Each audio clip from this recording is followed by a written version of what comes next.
Hey guys, welcome back, and I'm here just for a quick tip. Finishing up the build on the B67D. Went pretty smooth thus far. I am missing a pair of 1mm washers for the steering belt cranks, but I can just order some of those, no big deal. But just want to do a quick tip for you guys.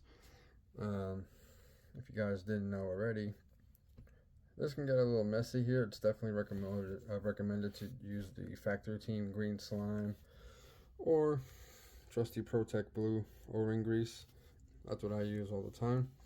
But the best way to go from here without getting too much mess on your hands, boom, good old MIP hex driver.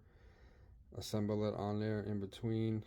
Put a few dabs of your preferred O-ring lubrication, and then just put it directly into the shock cartridge, and that's it.